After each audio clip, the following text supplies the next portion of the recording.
नमस्ते। 20 जनवरी 2025 अमेरिका के राष्ट्रपति ट्रंप ने एक बयान दिया कि क्यों नहीं कनाडा को अमेरिका का राज्य बन जाना चाहिए। और इसके साथ साथ उन्होंने पनामा को लेकर के, मैक्सिको लेकर के अनेक बार कहा, एक बार नहीं अनेक बार कहा, कनाडा को अमेरिका का 51वां राज्य बन जाना चाहिए। तो इस प्रकार का एक बयान बहुत ही आलोचनात्मक है, इसकी निंदा होनी चाहिए। किसी राष्ट्र की एक सीमा है, वहाँ के एक संसाधन है, वहाँ एक शासन प्रशासन है, और एक संप्रभु राष्ट्र के बारे में इस तरह कहना एक बड़ा विषय है। लेकिन भारत के पास में भी एक छोटा सा एक देश है, भूटान। भूटान की सीमाएं भारत के राज्यों से लगी हुई हैं। भूटान एक संप्रभु देश है और इसकी विदेश और रक्षा नीति, भारत इसकी विदेश और रक्षा नीति भारत के पास है। भूटान हिंदुस्तान का जो केरल प्रदेश है उसकी बराबर है। 38,117 वर्ग किलोमीटर का एक छोटा सा देश, लगभग 1,000 किलोमीटर की सीमाएं हिंदुस्तान के आसपास है, राज्यों से लगी हुई हैं। भूटान के लोग और भारत के लोग, इनके बीच में इतना अच्छा मजबूत संबंध है और एक दूसरे के प्रति इतना स्नेह और लगाव है कि हम ये नहीं कह सकते कि वो दूसरा देश है। और भूटान के लोग भी ये नहीं मानते कि भारत दूसरा देश है। आने जाने पर कोई प्रतिबंध नहीं है और भारत पूरी तरह से भूटान को अपना मित्र और छोटा भाई मानता है। 2017 में डोकलाम में जो विवाद हुआ, चीन की सीमाएं पीएलए पूरी तरह से वहाँ सड़क निर्माण कर रही थी। भारत की सेना ने जाकर के डोकलाम में सड़क निर्माण को रोका और चीन की सेना को पीछे किया। डोकलाम एक भूटान का और सिक्किम के बीच में लगा हुआ एक जगह है। तो भारत पूरी तरह से भूटान की रक्षा और विदेश नीति के साथ साथ, आप देखिए, जब मोदी जी हिंदुस्तान के प्रधानमंत्री बने थे, सबसे पहले उनकी विदेश यात्रा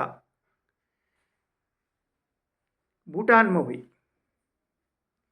सबसे पहले आप भूटान गए और भूटान के प्रधानमंत्री और राष्ट्रपति अनेक बार हिंदुस्तान में आते जाते रहते हैं।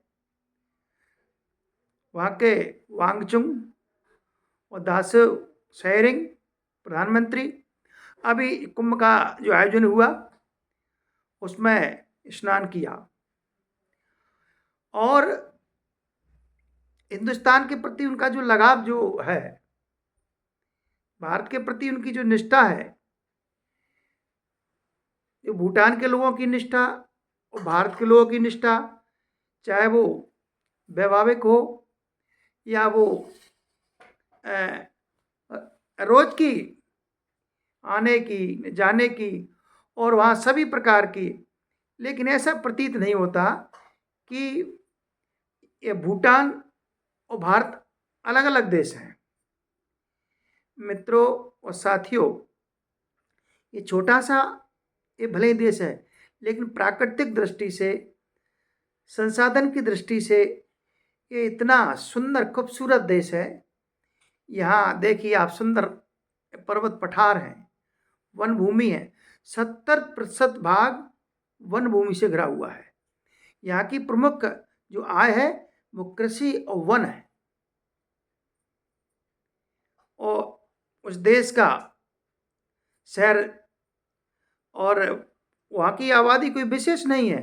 ये 8 लाख की आबादी वाला देश है, लेकिन ये 8 लाख की आबादी वाला देश भारत के प्रति इतना स्नेह लगाव रखता है कि जिसकी कोई सीमा नहीं है। आज़ादी के बाद 1975 में जिस प्रकार सिक्किम भारत का हिस्सा बना, सिक्किम के लोगों ने अपनी पूरी ईमानदारी, निष्ठा के साथ और स्वतः ही सिक्किम के लोगों ने भारत में विलय किया और सिक्किम भारत का राज्य बना। तो वैसे संबंधों की दृष्टि से हम बात करें तो भूटान और भारत एक नाम मात्र के अलग अलग देश हो सकता है भूटान, लेकिन भूटान की निष्ठा, भूटान की भावनाएं, भूटान के विचार हिंदुस्तान के विचारों से, भावनाओं से पूरी तरह मेल खाते हैं।